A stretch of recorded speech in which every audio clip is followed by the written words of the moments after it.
Parce qu'on a un boulet. Je veux dire, regardez, vous l'avez entendu, quoi. C'est Mélenchon, Mélenchon, Mélenchon, Mélenchon. Mais c'est un boulet, comme le dit François Ruffin, Jean-Luc Mélenchon, c'est un boulet? C'est un problème immense. On ne sait pas bien où il va et il s'isole, il se coupe de tout le monde. On considère que ce n'est pas un bon candidat, un bon choix pour la France. Jean-Luc Mélenchon, c'est la garantie de la défaite. Oui, c'est la garantie de la défaite. Quand le vent souffle fort, il emporte aussi les girouettes. Bonjour à tous, j'espère que vous allez bien. Ça fait sincèrement plaisir de vous retrouver aujourd'hui les amis. Sur cette première vidéo, on va parler d'Aziza. Vous connaissez ce journaliste en pacotille. Voilà, vraiment en pacotille. Et bien ce mec-là, il a un mot à la bouche. Jean-Luc Mélenchon. Il est obstiné. Je dirais même obsédé. C'est dingue. Franchement, c'est dingue.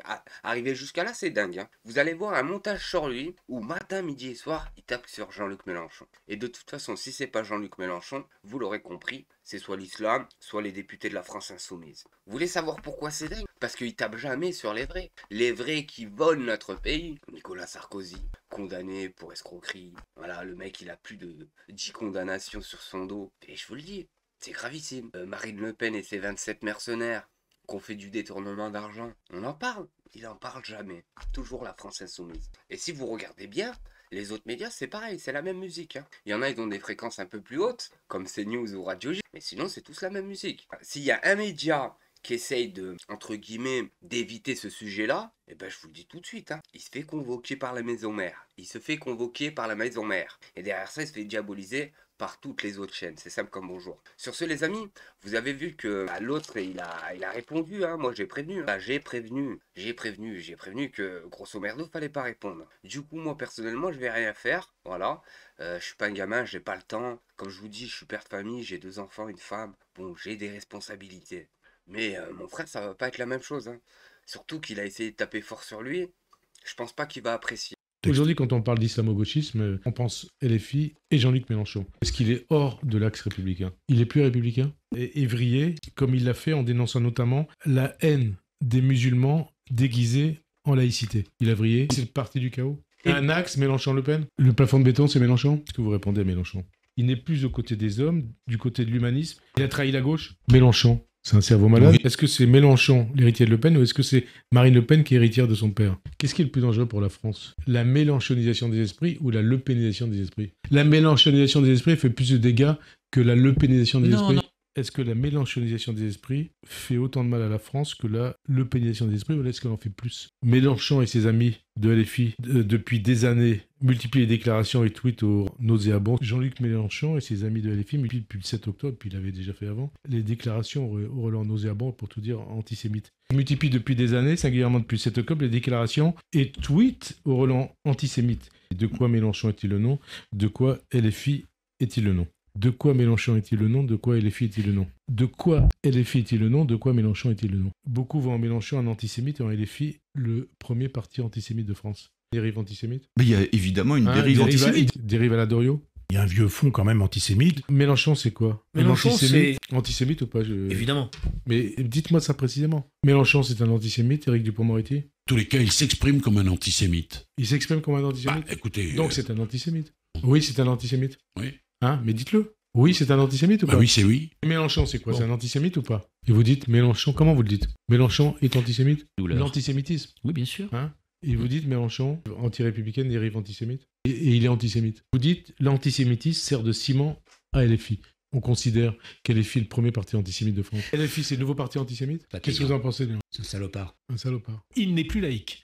Il n'est plus universaliste. Il n'est plus républicain. Vous parlez de qui? De Jean-Luc Mélenchon, plus laïque. Il prend le tournant antisioniste pour masquer l'antisémitisme. Mélenchon, il a rallumé la flamme de l'antisémitisme à gauche. C'est un type qui n'a aucune colonne vertébrale. Un militant trotskiste dégénéré.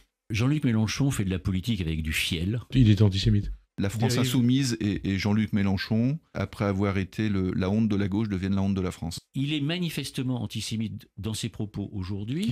Et il est antisémite. Et il est antisémite, j'ose le dire. Aujourd'hui, c'est un cancer. Vous dites bien, donc, Mélenchon est un cancer. Vous le dites encore? Bah, évidemment que je le dis encore. Comment vous le dites? Comme je viens de vous le dire, une pourriture antisémite. Mélenchon. Le Pen, on se souvient de son point de détail. Chez Mélenchon, il y a beaucoup de points de détail. Il va beaucoup plus loin que Le Pen. Donc c'est pour ça que vous dites que c'est une pourriture antisémite? Bah évidemment que c'est une pourriture antisémite. Mélenchon est un salaud, mais... Mélenchon est un salaud, c'est un salaud antisémite? c'est un mauvais homme. Ouais. Non, mais la question, c'est de préciser. Bien sûr qu'il est antisémite, en tout cas. Mais est-ce qu'il l'est? Je reprends votre terme, un salaud antisémite. C'est moi qui... Vous voulez que je reprenne votre terme, non, mais je le reprends volontiers, si vous voulez. Après ça, il n'y a plus rien à dire, les amis. Il n'y a vraiment plus rien à dire. Même ceux qui viennent pour cracher sur Jean-Luc Mélenchon, ils sont choqués. Je vous le dis, ils sont choqués de ce journaliste en papillote. Voilà. Et une autre question, en fait, toujours la même, bien sûr, hein. Que fait l'Arcom? Et là, les amis, on va se tourner sur CNews. Vous allez voir Alerte Info, analyse de Vincent Hervouette. Il explique qu'il y a l'idée que le chef d'État puisse être un homme battu, puisse être un homme violenté. Tout le monde rigole alors que les images sont là. Effectivement, les amis, effectivement. Mais ce qui est bien drôle, vous voulez savoir c'est quoi? C'est quand Brigitte s'est découvert une vocation dans la lutte contre le harcèlement. C'est dingue quand même. Je suis rongée par la tristesse. Une certaine neurasthénie s'est emparée de moi et tous les jours je pleure. Je pleure parce que je suis seule, triste, accablée. Parfois même, je me demande qu'en serait-il si je disparaissais. Manquerais-je réellement à qui que ce soit? Je ne me supporte plus. Je sens mon corps et mon esprit se recroqueviller sur eux-mêmes et la seule chose dont j'ai envie, c'est de partir, de m'enfuir loin, dans un endroit où Internet n'existe pas, un endroit où je serai sereine, un endroit où je pourrais m'évader, et ce pour toujours. Vous ne lirez probablement jamais cette lettre, mais je vous en prie, aidez-moi, je suis perdue, complètement désemparée. On veut bien croire, Brigitte, que t'es perdue. On veut bien croire, franchement. Surtout que derrière ça, quand on voit ça, c'est choquant. C'est vraiment choquant. Dingue le 2 poids de mesure. Rappelez-vous le député de la France Insoumise. Je crois qu'il avait giflé sa femme, si je me souviens bien. Il s'est fait condamner ou pas? Voilà, il s'est fait condamner. Et c'était justifiable. Il n'y avait pas à discuter sur ça. Mais c'est quoi ce 2 poids de mesure là en direct? Ah, quand c'est Emmanuel Macron, notre président, qui se fait gifler, c'est pas la même chose.